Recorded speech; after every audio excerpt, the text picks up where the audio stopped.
Welcome to Storybook Nanny. Subscribe for more books read aloud. Pinkalicious and the Little Butterfly. Spring had sprung and the flowers were in bloom. Mommy said I could pick some on the way to school to bring to my teacher, Miss Penny. I carefully put the flowers on my table. I couldn't wait for Miss Penny to see my pink bouquet. When Miss Penny entered the classroom, she was holding a big box filled with twigs and leaves. Allison and I looked at each other in surprise. What was Miss Penny doing? "Good morning, class," Miss Penny said. "I have a surprise for you." She set the box on her desk and invited us to come take a closer look. I peered into the box and saw... "Ew! Worms!" Tiffany shrieked.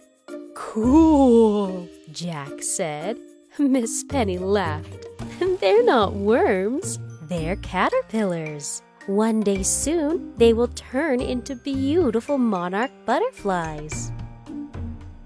Two of the caterpillars had black, white, and yellow stripes. They were munching on leaves. The third caterpillar was emerald green.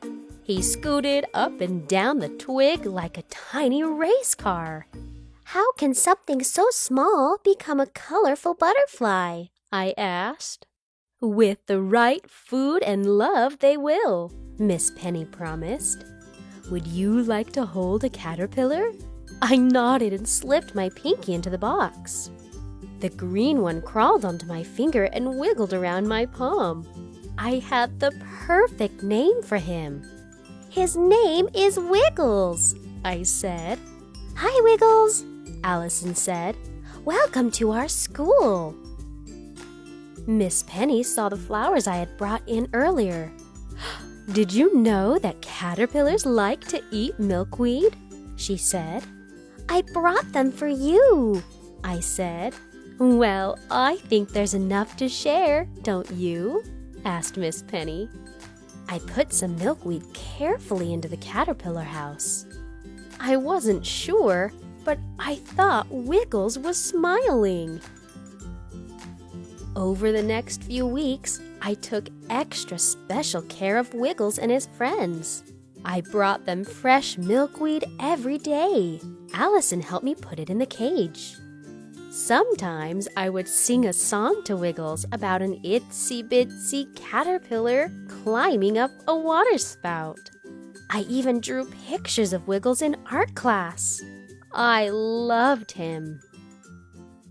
One morning, I came in early to put leaves into the caterpillar house. But Wiggles wasn't there. His friends were also missing. "Miss Penny, Miss Penny!" I cried. "Someone stole the caterpillars!" Miss Penny hurried over to look into the box, and then she smiled. "They're not stolen, they're still here." She pointed to 3 little teardrops hanging from a twig. "Those are chrysalises, and the caterpillars are sleeping inside. In a few days, they will break open. The next time you see the caterpillars, they will look very different." Over the next few days, the entire class watched and waited. Lila sharpened her pencil 10 times so she could check on the box. Jack scooted his chair closer to it. I looked at my pictures of Wiggles. I missed my caterpillar. "Look," Molly said after lunch. "The chrysalises are moving." We all hurried over to watch. Soon, 2 orange butterflies sat on a twig, but the pink chrysalis didn't move. Once the butterflies could fly, Miss Penny lifted the lid of the box and opened the window. The butterflies flew all around the room and then out the window. I looked at Wiggles' chrysalis. I was worried. Would I ever see my wiggly friend again? At home that night, I couldn't stop thinking about Wiggles. Were his wings stuck? Was he lonely? Did he have enough food? I drew a fairy princess riding a magnificent butterfly.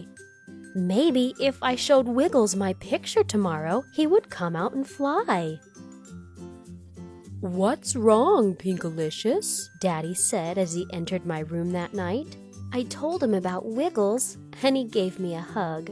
"I'm sure Wiggles will have his wings in no time," he said. Daddy read me an extra bedtime story and fluttered his eyelashes against my cheek. "That's a butterfly kiss," he said. "It brings good luck." The next morning, I rushed to school and hurried over to the box.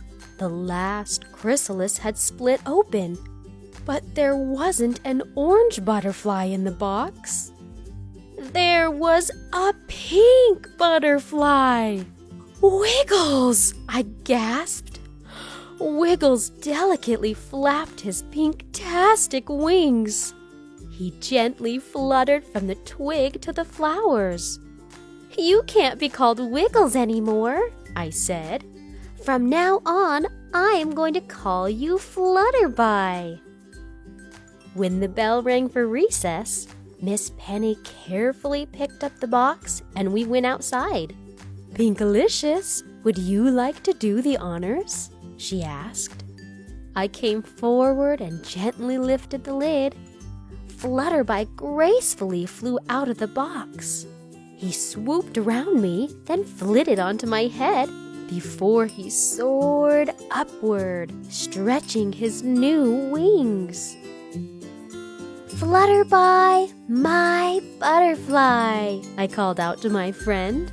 He dipped his antenna to say goodbye before sailing off into the blue sky.